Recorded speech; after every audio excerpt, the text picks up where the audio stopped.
Can everybody hear me?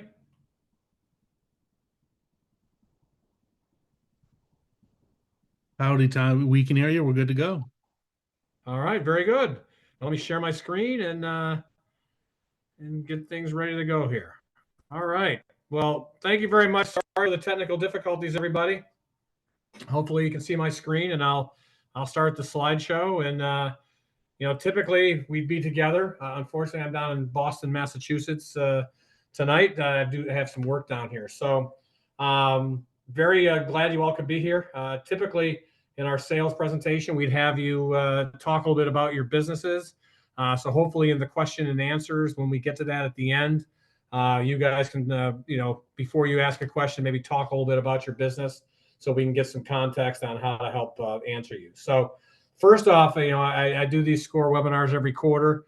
Really focuses on sales, which is a journey everyone's on when you start a business.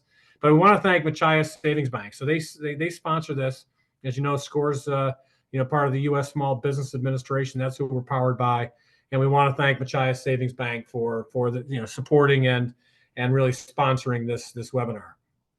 So a little bit about me. So I've been a sales guy all my career.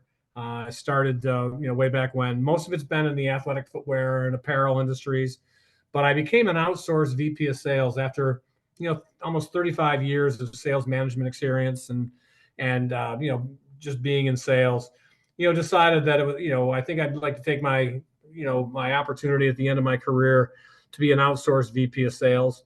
And one of the natural things in becoming fractional and at this stage of my career was to becoming a SCORE mentor and a subject matter expert, in sales. So I know, sales is one of those things. It's not one of the things you're probably all looking forward to as you start your business, but it can be a lot of fun, and that's sort of what this webinar is going to kind of allude to, is that how much fun you can have actually in sales.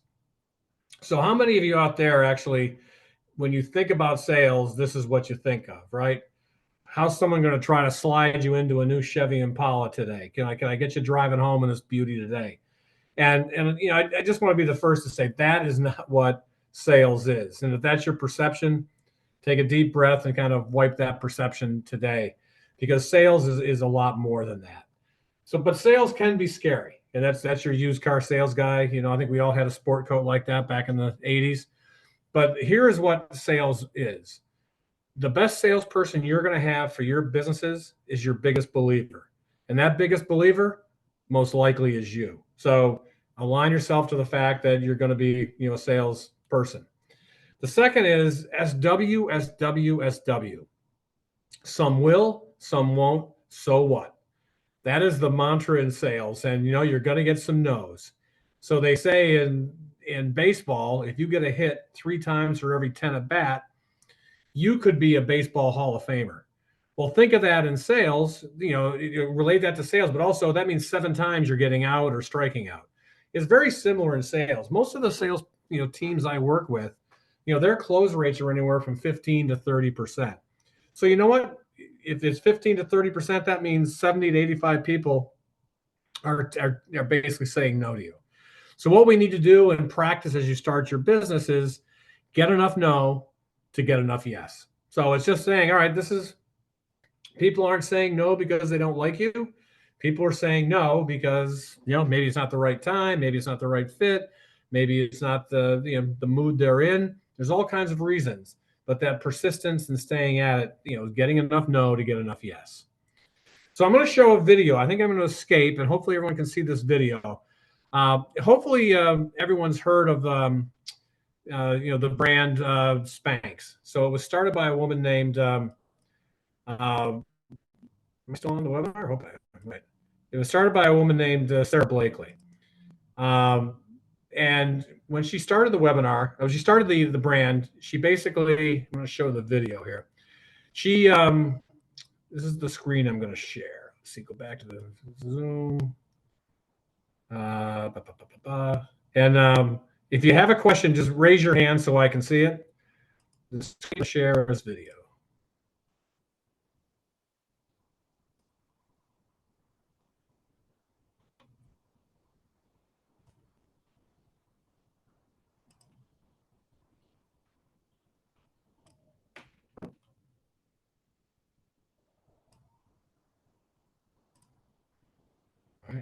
Hopefully everyone can see it.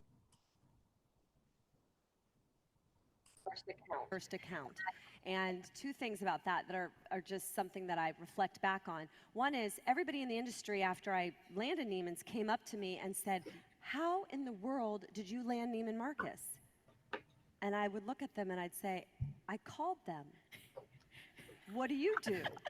And they'd say, oh my God, we go to trade shows and we set up a booth and we've been doing it for 7 years and everybody says around year 6 or 7 that you get a chance with Neiman's.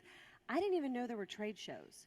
So I often say what you don't know can be your greatest asset if you let it. If you're not intimidated by the self-talk of, I have no idea what I'm doing, and that shuts you down. So if you can power through the, I have no idea what I'm doing, and actually see it as a positive and go, that means I'm gonna do it different, and that's where you break real ground. It takes a lot of courage and a lot of willingness to look stupid and potentially fall on your face, but that's where the magic is. So anyway, I got a chance to go and cold call Neiman Marcus. I flew on a plane from Atlanta, where I live, to Dallas, and I met with the buyer, and she was impeccably dressed. I'm in the intimidating Neiman's headquarters. I had my lucky red backpack from college. I had the prototype in a Ziploc bag from my kitchen and a color copy of the packaging that I had created on my friend's computer.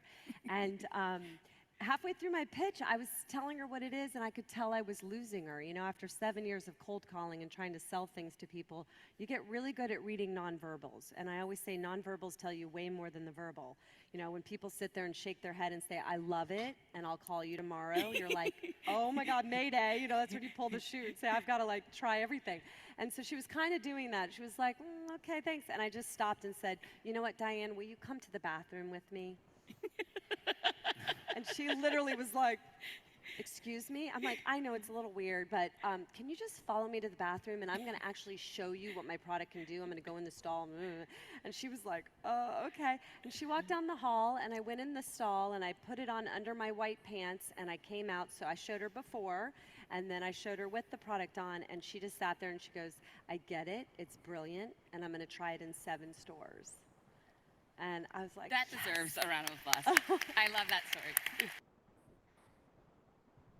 So I'd like to tell that story, you know, when I do these seminars because, you know, like she said, she didn't know what she was doing. She basically just made the call. She was naive.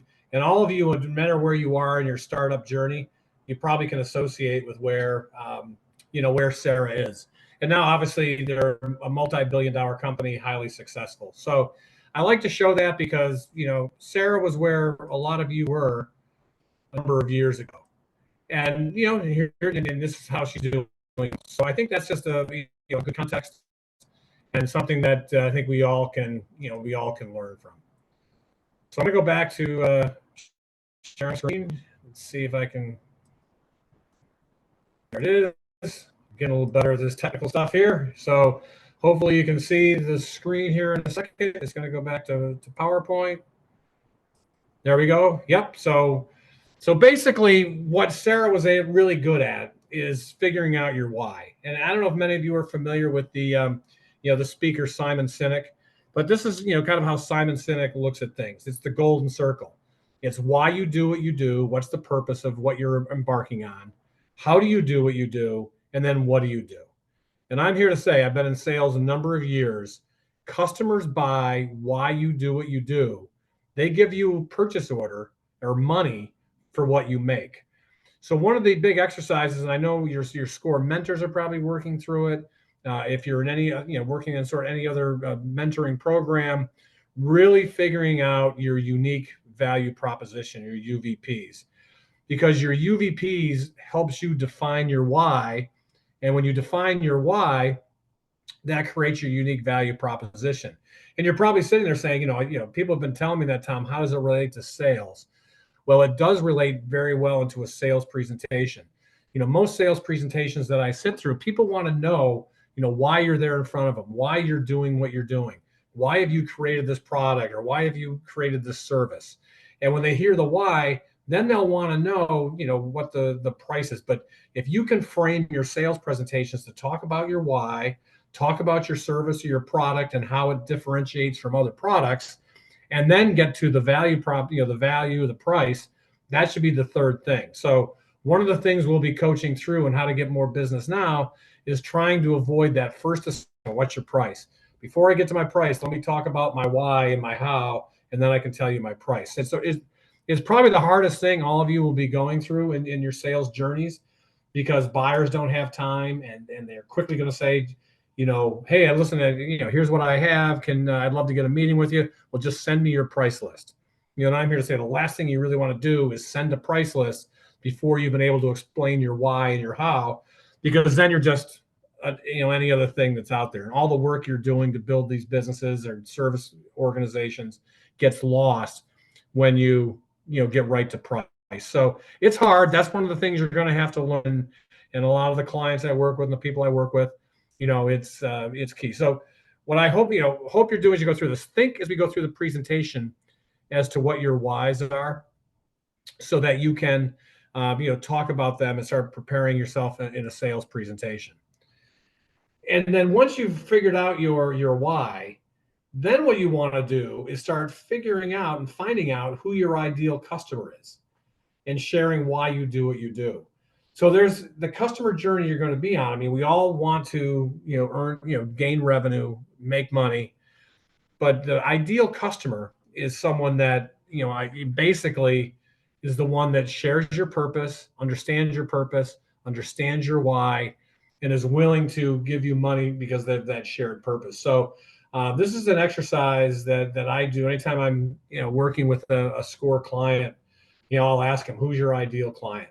So we go back to the video of Sarah Blakely and Spanx. So, Spanx obviously makes undergarments, and they basically help to shape and make people, look and feel, better. So that was her mantra.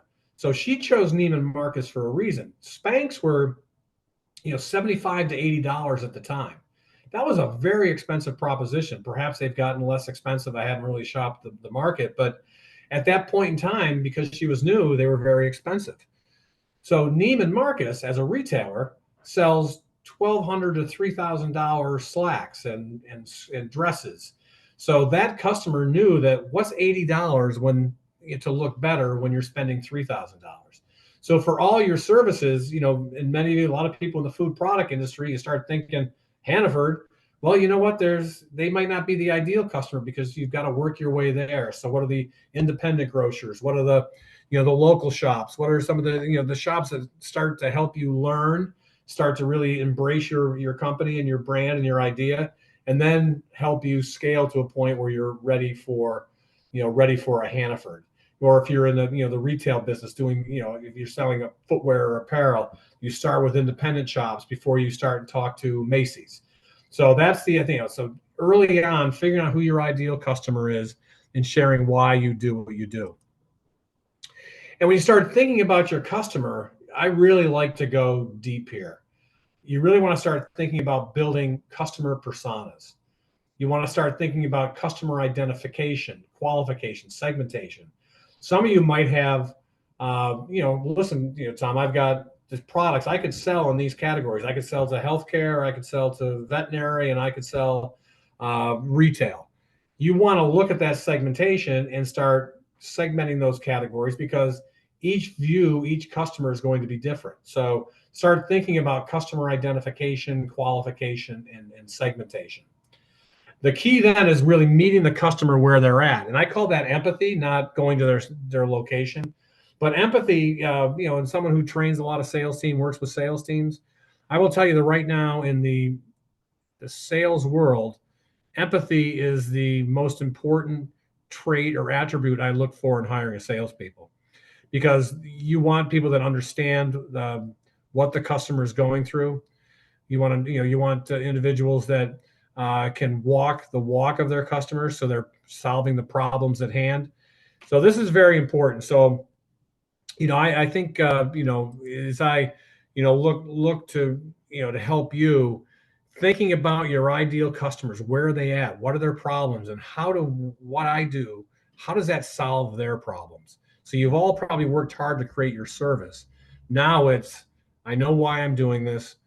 Here's my ideal customer. How do I solve their problems? So validating your UVPs to that customer.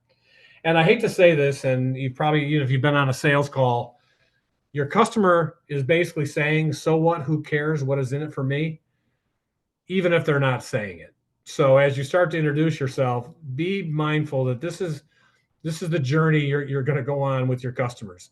You say your name, this is my business, so what? Then you talk about that business. Then they're going to, who cares? What, who's it important to? Then you talk about that. And then the last thing is, what is in it for me? How do you bring value, or how does your service help somebody's life? How does your service help them become more profitable? How does your service open up a category of business that perhaps doesn't exist right now? So really thinking back for your why, your customer, and answering these questions. So what, who cares, what is in it for me? And then the idea is you meet them where they're at. So here is why I really believe that empathy is so important in sales. And everyone always says, ask me the question, I really need help on handling objections. And objections come up in a sales presentation. They come up, it's obviously, that's the roadblock to getting a sale. My firm belief is that if you do the work on empathy and you really get to understand your customer, you can start anticipating objections. You can start presenting before the objections happen, and you can come across as someone that's solving problems before the problems get arisen. So empathy provides a really simple customer profile. It gets you beyond demographics to understand your customer's behaviors, concerns, and aspirations. It helps you understand what your customer values and is willing to pay for. It provides them value. So if your customer has a website, go onto the website and look at some of the other products that they might be, handling, or some of the other services they might be providing. And then you start thinking about, all right, this is what's important to them. Going on their website, seeing what they're about the company says, because that tells you what they value. And when you really get to know them, you're providing them a value, because now you're solving their problem or their opportunity. You're not just selling them a product or a service. And that's where the trust happens. And when the trust happens, that's when relationships happen. And when you have a relationship with an existing client, I mean, it's the cost of acquisition of a customer is really high. But when you have existing customers, the cost of retention is very low. So ideally, what you want to be looking at is when you use empathy, you create the relationship, you create the longer term approach, and you're able to have repeat business, which becomes the anchor. So new businesses, more work, a little bit more expensive, customer acquisition, but customer retention is service, that is doing what you do well, providing that value. So empathy is going to get you faster to create the relationship than being transactional, because it does create a partnership. So as you start to think about sales, and all of you are probably in different points in your journey, there's going to be 7 stages that you go through in your sales journey. There's going to be prospecting. And prospecting is that broad approach that says, who in this world would be eligible for my products and my services? Who is out there? And this is going to be, prospecting is going to be this huge bubble, hundreds and hundreds of prospects that are going to be on your list. A lead becomes someone when you've got a name or a number or some sort of contact information. Now you have leads. Qualified leads are people who have expressed an interest and are someone that you're moving further down the path. Discovery means you've got a meeting and you're learning more about them. They're learning more about you. Capabilities is that you're starting to talk about your product, your service, and what you can do for them. Proposal is basically saying, here's what I'd like to do. Here's what it would cost. And closing is what you do. So as you go through this thing, prospecting has a 0% probability. It's just a bunch of names that you have to go get.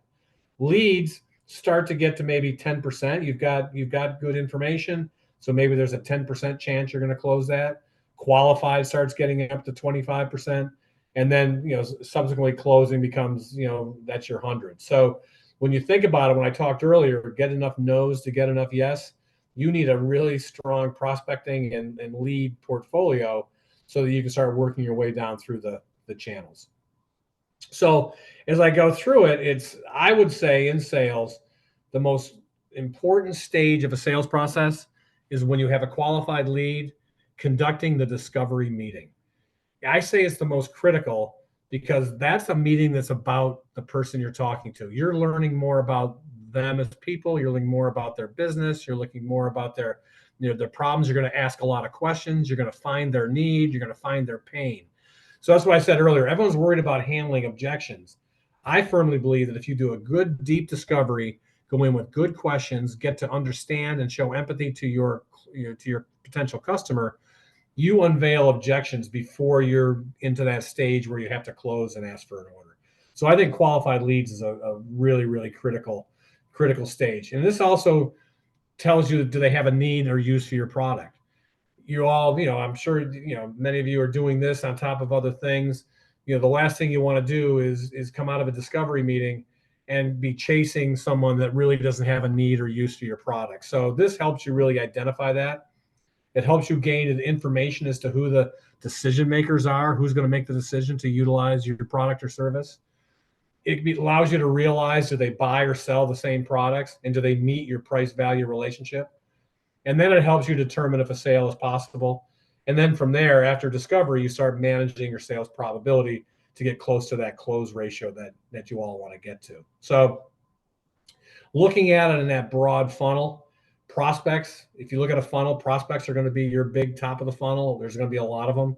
Qualified leads gets more narrow, proposals gets even narrow, and sales. So that's why I like to talk about the 10-to-1 ratio. I mean, ideally, you want to have, at least, 10 qualified leads to get one sale. And that would be a 10% close rate.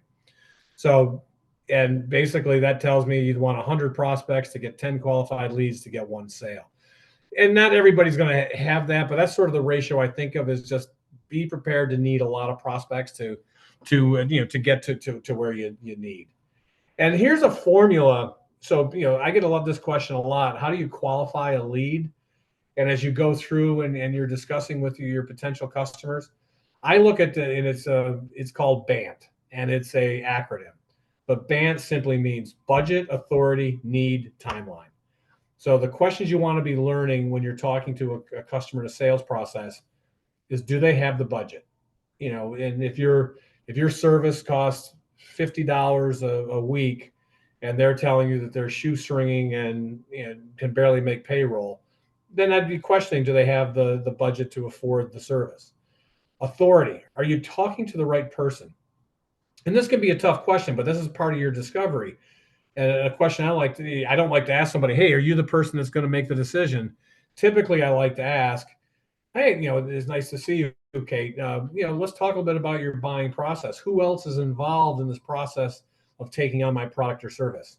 And she might say, well, it's really all on me. Great, Kate. So it's got to be. Then you check the box that you're talking to the authority figure. Need is basically, do they have a need currently or in the future for your product? And then timeline. And in sales, I was mentoring someone through the Top Gun program last year, and we used this, and she was trying to get her product into Trader Joe's. Someone's saying my slides aren't advancing. Oh, sorry about that. Should I go back to does it work better this way?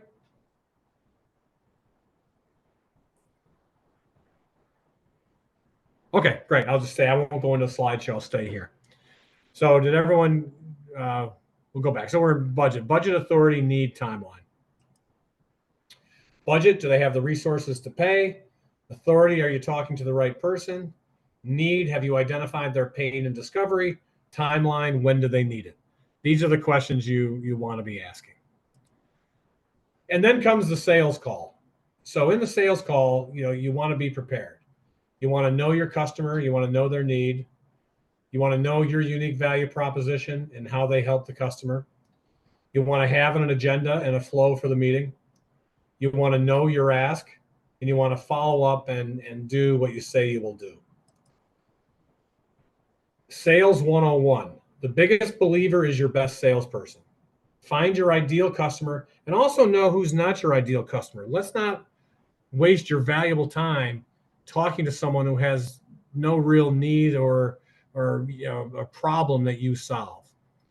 Empathy, walk in their shoes, solve their problem. Leverage your UVP in the first 5 minutes. know your ask. What do you want? I mean, going in, like, what are you looking for? Are you looking to do business, or are you looking to provide a service? Really know your ask. And the bottom line is, you know what? Some will, some won't. So what? If you can get to a 20% close rate, 10 sales presentations, 2 closes, you are a Hall of Famer. So and don't take the no's personally. Do the old, so what? I'll move on to the next one. So here's what we want to do. It's so many customers, so little time. Create a pipeline that's 8 to 10 times the business need. And I know that's scary, but that's what I use the funnel at the top. So make sure you have a big enough pipeline. Don't put all your eggs in 2 or 3 baskets. Be ready for many, many touches. So one of the clients that I was talking about, she wanted to get into Trader Joe's. It took her 70 touches to get the meeting and to secure the business. So you know what? She was relentless, stayed on it, and got the meeting. But it does take as many as 15 touches. So I was with an entrepreneurial group last week, and the guy says, I have a big problem. One of the reps is like, I have this huge problem. I've called on these people 3 times, and they're not responding to me. And I basically told them, you know what? Call me when it gets to 15. But until it does, you just got to be persistent. Change up your cadence. So on the touches, if you're all busy, don't just do everything on Friday afternoons and expect people are going to respond. If you're not getting a hold of someone, try sending an email on Tuesday morning, then try sending a call or a text Thursday morning, then try all these different times and log it. Basically log when you're trying, because everyone is a little different. This is a story of someone from a client of mine, and he basically was trying to sell robotic handwritten cards to a heating and plumbing company. And we were in his CRM, and he was very frustrated that he'd called this person a few times and hadn't gotten a response. I reviewed his outreach to the potential customer and saw that he was reaching out to a heating and plumbing company in the middle of the day, every other day or so. And then I basically said to him, I said, Brent, when's the last time you've gotten a hold of a heating and plumbing person in the middle of the day? I said, you've got to get a hold of him first thing in the morning or after work. And he changed his cadence. So he basically started sending emails in the morning. He started doing calls later in the day, and he resulted in a $35,000 order. But it's just those little simple sales touches is like, don't get frustrated until you've tried a lot of different things, a lot of different times, because your potential customers are busy. And they're getting 100 to 200 emails a day. So you know what? So you just might hit the wrong time for the email, and sometimes you might hit the right time.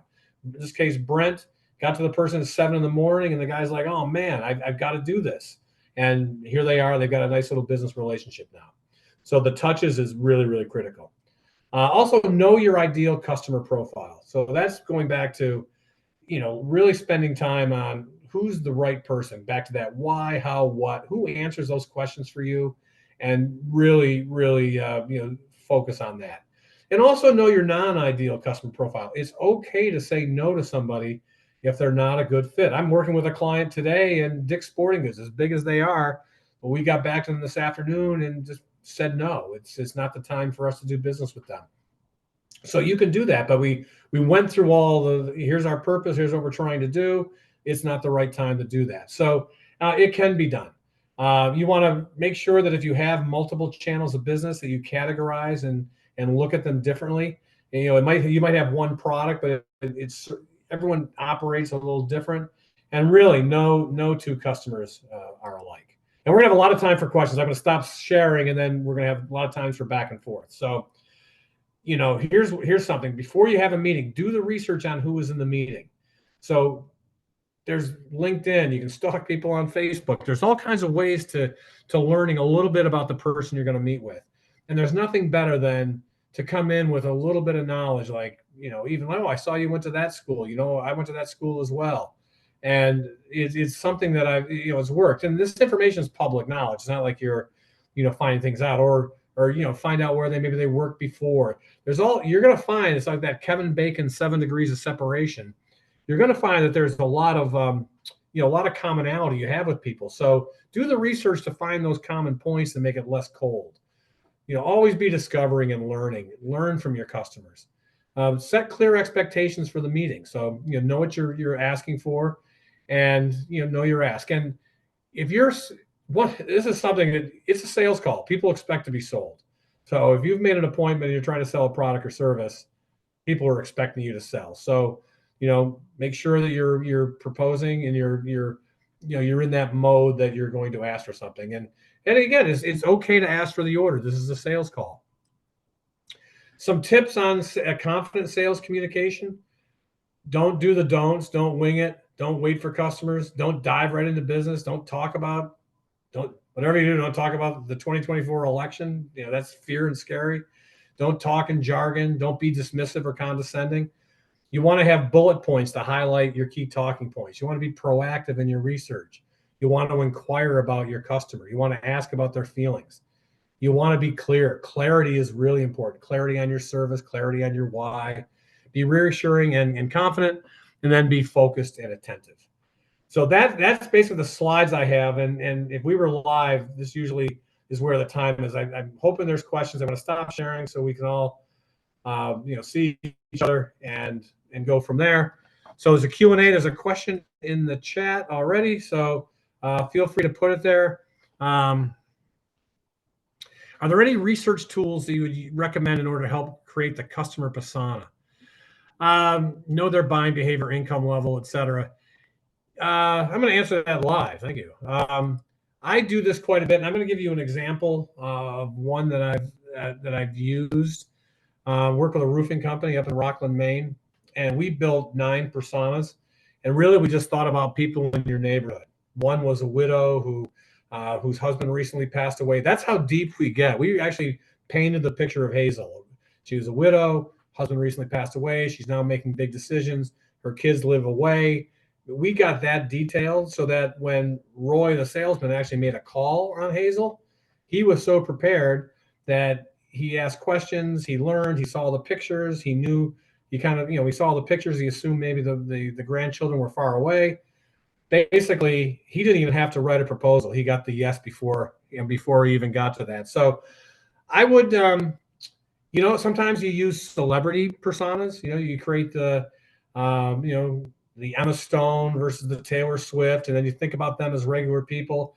I'd have some fun. I think there's obviously research tools. You can go into customer personas. You can look at brands that have it, but I'd have real fun with it. I like to have fun with it. I know I work with a client.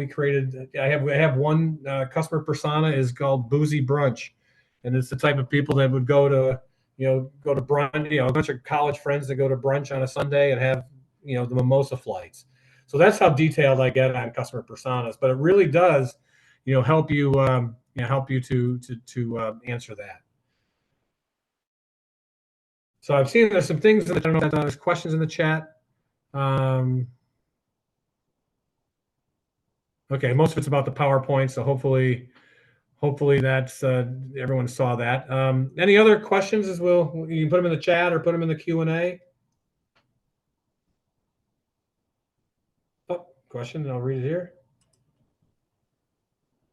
How do I get in front of my ideal clients? Thanks, Juliet. You first off is you have the list, and then you start thinking about, all right, what channel they in, where do they exist? Then you start doing some research. Who are the buyer? Who would be the buying person?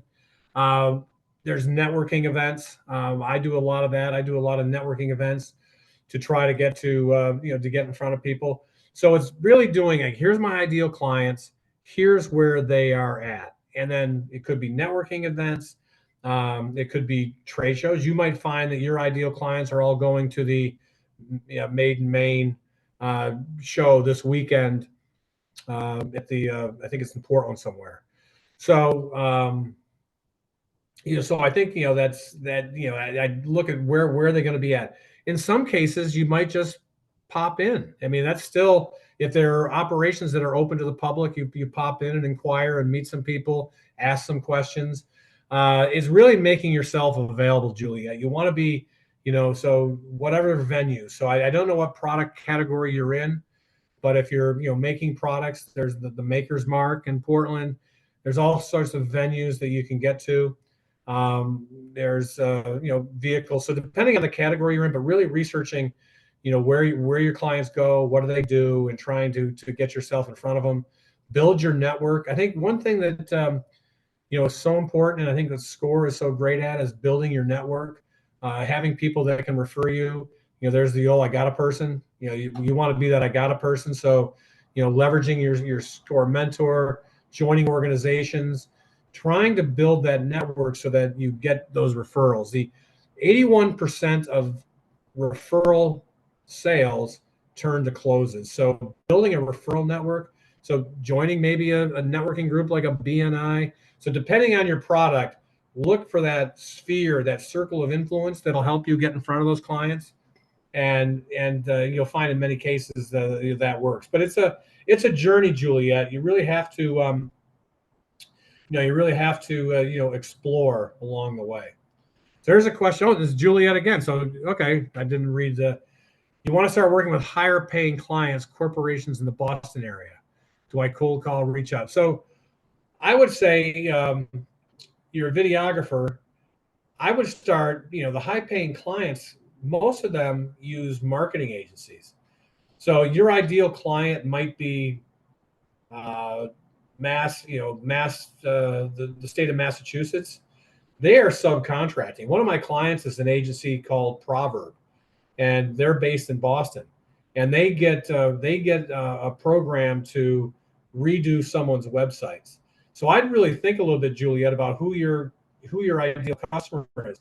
Maybe it's the marketing agencies who look to, subcontract and bring people into the deal. So you're making proposals to those folks. So I know this client I'm working with uses a lot of videographers. They use a lot of people to complete the work they do because, most of them run pretty small operations. So is there a subculture, subcontracting, opportunity inside that business? And I'd look the same thing. So I'd look at marketing agencies. I'd look at, advertising agencies. Another thing you could be looking at is who are some of the top event companies that run major events down in Boston. I used to work with one when I ran sales meeting in Boston, and they would negotiate the venue and help organize, but then they'd subcontract the AV, the video, all the things. So really getting into that culture is probably the easiest path to get started.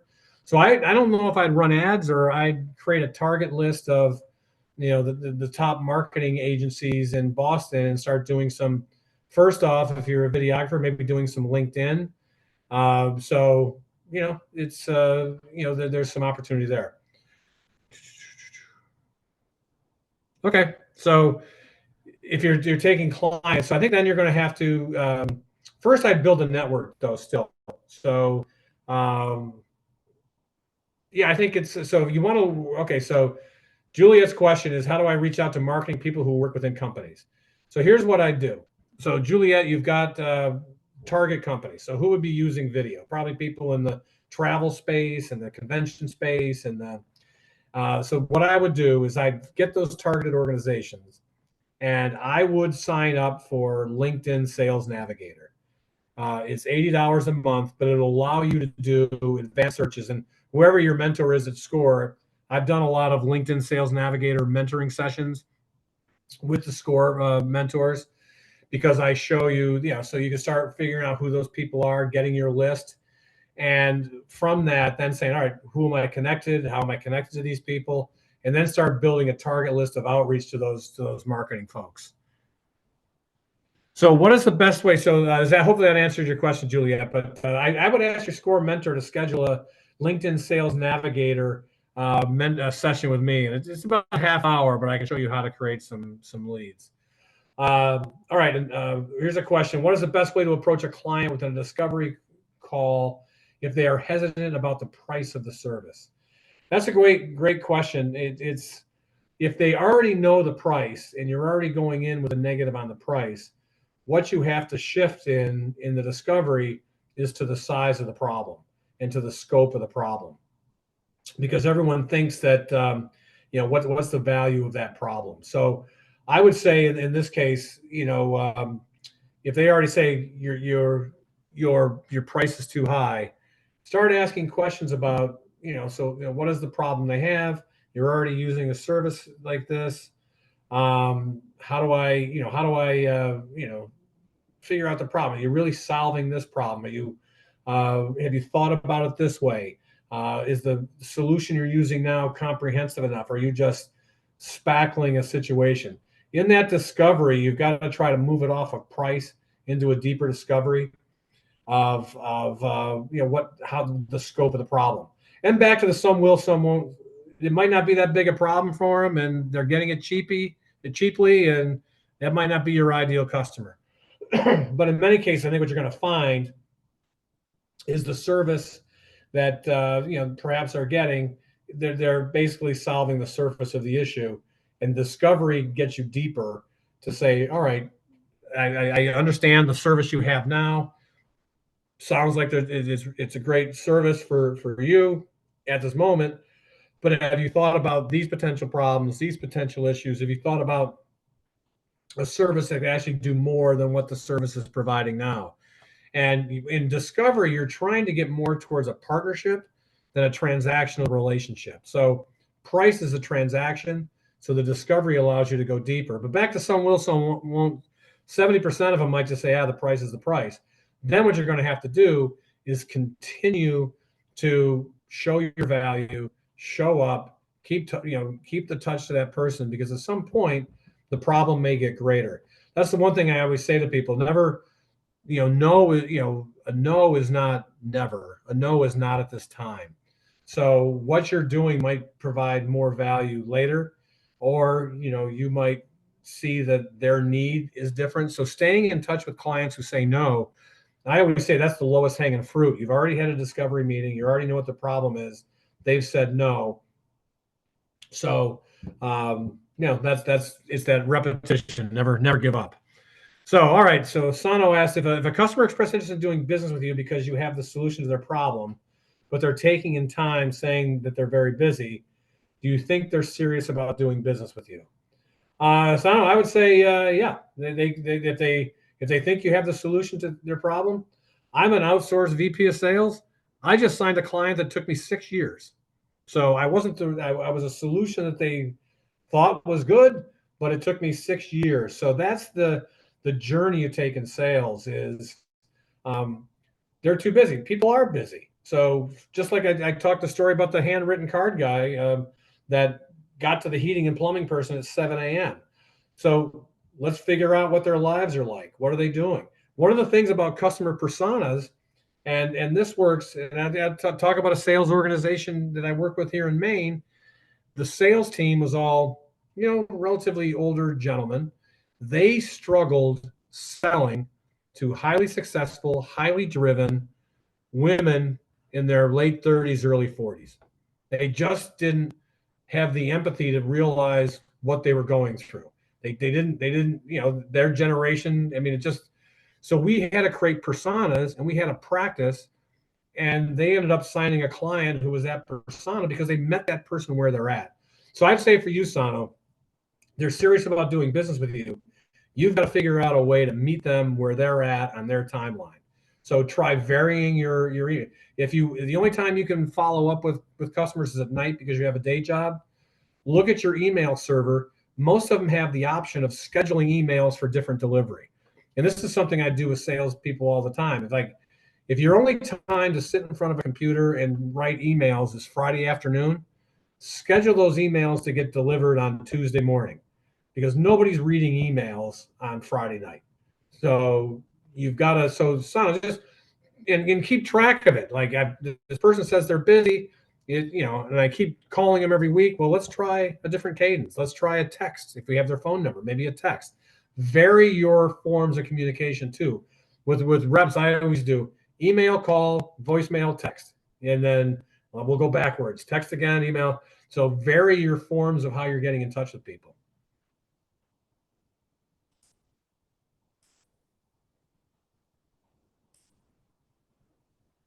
All right, done. All right, discovery. Got that.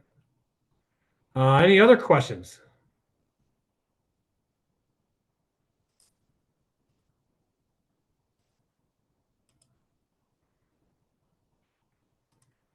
No? Okay. I'm really sorry about the technical difficulties. This was meant to be live, and unfortunately, I have a client down here in Boston that really needs me to be here 3 days a week. And hopefully, the slides will be available.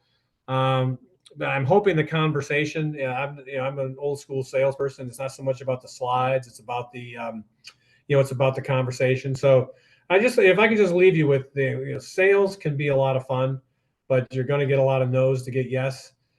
There's a persistence needed, but enjoy the journey. Just like we talked about the Sano, try varying your communications. Make it a bit of a game, right? People are going to be interested. You've worked hard to create what the service or the business that you're doing, but it's going to take time to build the relationships. It's going to take time to find the right people, and that journey when you find the right people, when you start seeing the success, it'll be worth it. But it's work, and you want to get that big prospect pipeline. There's ways to do it. There's tools out there. So if you want more questions on the tools, tell your SCORE mentor, hey, I was on this webinar with Tom. He said that I do a lot of, as a SME, I hop on a lot of SCORE mentoring calls for a half hour and do some tutorials. So I'm available to do that, and I encourage you to ask your SCORE mentor if you want me to do that. But I would love to. So okay. So all right, Scott, get working on the networking. Yeah, especially if you're. But here's a good question. So Scott is a yacht broker. So that sort of tells you who is the kind of persona he's going to be looking for, right? So really get detailed, Scott, on your personas, where they're at, how to build the networking. Where are your people at? Where do you want to show up? What are the trade venues? So that's really what to do. So it's work, but it's fun. So I've had a lot of fun doing this for most of my career, and I still am doing it. So, all right, well, if that's all we really have, thank you very much. Encourage your SCORE mentor to bring in a sales SME. I know Pete was on the call at one point. He's a subject matter expert in sales. We're here to kind of demystify the sales journey. Oh, there's one more question before we hop. Thanks. Okay, you're welcome. So. Sorry about the technical difficulties, but hey, that's what I get used to in sales. This happens all the time. You just got to learn how to get through it and not let it fluster you, and answer the questions in front of you. So all of you, good luck in your sales journeys. Utilize your SCORE mentors, leverage your subject matter experts, and hopefully I see all of you again. Thank you.